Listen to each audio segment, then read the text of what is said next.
Hello and welcome to this video tutorial. My name is Angela and I am just vocational student in business administration.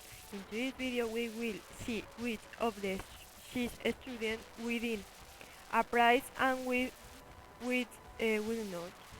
In the have less than a 5 they will not get a prize.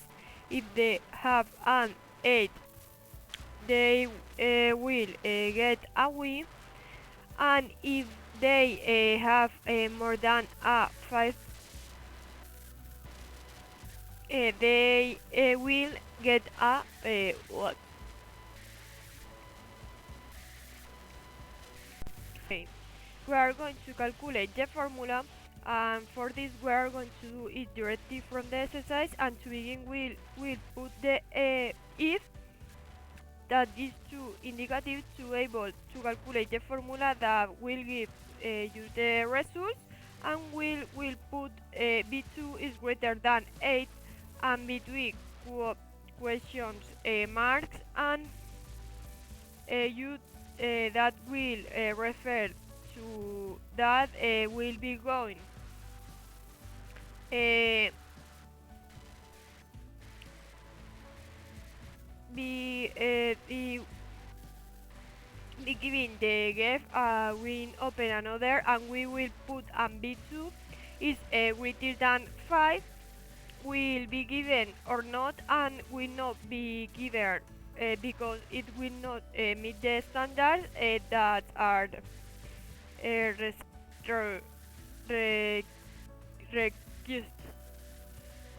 And click on enter, and is they calculate the scores, the hours. Okay, and there was can see what had the highest and lowest grades, and who can be given the vote, and who can be given the front print, and who cannot be given anything because they do not accomplish. And from what we see, only 3 people complete Daniel, Joaquin, and Maria with what is indicate, so they are the only ones who will have a prize. Okay, is the exercise 4, and so much for today's video. I hope you like for subscribe and the more videos.